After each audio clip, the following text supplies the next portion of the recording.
Hello students, નિરંજન સ્કૂલની DLS સિસ્ટમમાં તમારું સ્વાગત છે। આજે આપણે રિવિઝનનો પ્રશ્ન નંબર 6 જોશું। માંગ્યા મુજબ ઉત્તર લખો। હવે જો એમાં શું કીધું છે, પેલું ઉ હિન્દીનો ઉ થી શરૂ થતા શબ્દ છે એના ઉપર તમારે સાચું કરવાનું છે। તો પેલો શબ્દ છે ઉલ્લુ, તો રસ્વ ઉ થી શરૂ થતા હોય એના ઉપર આપણે સાચું કરીશું।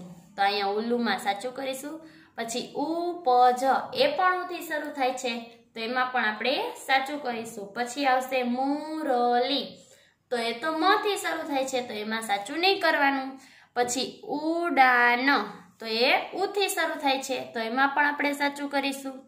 પછી ઉપજ, તો એ પણ ઉ થી શરૂ થાય છે તો એમાં આપણે સાચું કરીશું।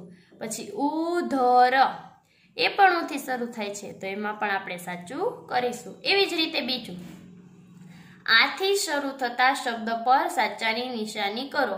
અનેકાનો આ એટલે આમ, તો આમ ઉપર આપણે સાચું કરીશું। પછી નનેકાનો નાક, આગળ આ લખેલો હોય તો જ આપણે સાચું કરવાનું છે, તો અહીંયા તો ના લખેલો છે તો એમાં આપણે નહીં કરીએ, એ બોક્સ આપણે ખાલી જ રાખી દેશું। એના પછી અનેકાનો આ, શનેકાનો શા, આશા, તો એના ઉપર આપણે સાચું કરીશું। પછી આવશે આજ, તો અનેકાનો આ પેલા આવ્યો તો એમાં આપણે સાચું કરીશું। પછી અનેકાનો આગ, તો એમાં પણ આ આવ્યો એટલે આપણે એમાં સાચું કરીશું। પછી આ સમાનો, એમાં આગળ આ આવ્યો તો એમાં પણ આપણે સાચાની નિશાની કરીશું।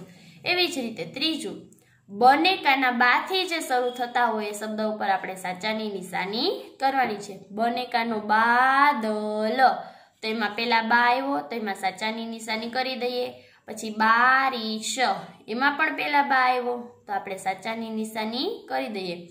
તો અનેકાનો ધાર, અનેકાનો રા, એમાં પેલા ધા છે, આપણે તો બા હોય તો જ નિશાની કરવાની છે એટલે આ બોક્સ આપણે છોડી દેશું, એમાં કંઈ જ નહીં કરીએ। પછી બાજા, આમાં બનેકાનો બા પેલા આવ્યો તો એમાં આપણે સાચાની નિશાની કરી દઈએ। એવી જ રીતે બાણ, તો એમાં પણ પેલા બા આવ્યો તો એમાં પણ આપણે સાચાની નિશાની કરી દઈએ। પછી અનેકાનો હાથ, તો એમાં પેલા હા આવ્યો એટલે આપણે આ બોક્સમાં સાચાની નિશાની નહીં કરીએ, કારણ કે બનેકાનો બા હોય તો જ નિશાની કરવાની। એવી રીતે આપણે બાજુમાં જોઈએ, ક થી શરૂ થતા શબ્દ પર સાચાની નિશાની કરો। જે શબ્દમાં પેલો અક્ષર ક કલમનો ક હોય એમાં જ સાચાની નિશાની કરવાની। કમલ, તો એમાં પેલા ક છે તો કે હા, તો એમાં આપણે સાચાની નિશાની કરી દઈએ। પછી કરતબ, એમાં પણ પેલા ક છે તો આપણે સાચાની નિશાની કરી દઈએ। પછી શરદ, એમાં પેલા શ છે તો આપણે આ બોક્સમાં કાંઈ જ નહીં કરીએ। પછી કલરવ, એમાં પણ પેલા ક છે તો આપણે સાચાની નિશાની કરી દઈએ। પછી કલશ, એમાં પણ પેલા ક છે તો આપણે સાચાની નિશાની કરી દઈએ।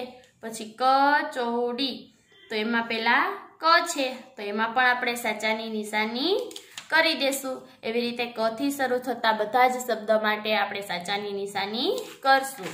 હવે પાછળ જોઈએ તો કે ગિનતી, તમારે હિન્દીની ગિનતી લખવાની છે 1 થી 20 શબ્દ સાથે। પેલા આવશે 1, પછી આવશે 2, અંક અને શબ્દ બે વસ્તુ સાથે લખવાની છે।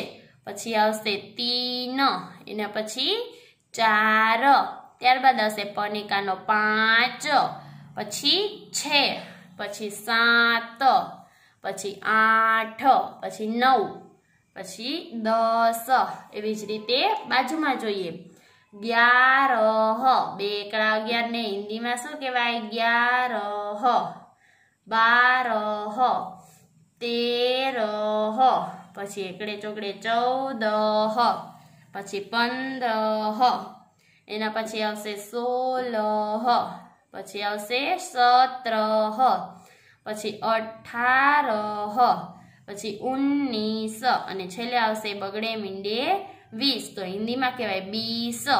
આવી રીતે 1 થી 20 ગિનતી વ્યવસ્થિત સારા અક્ષરે લખવાની છે। અસ્તુ।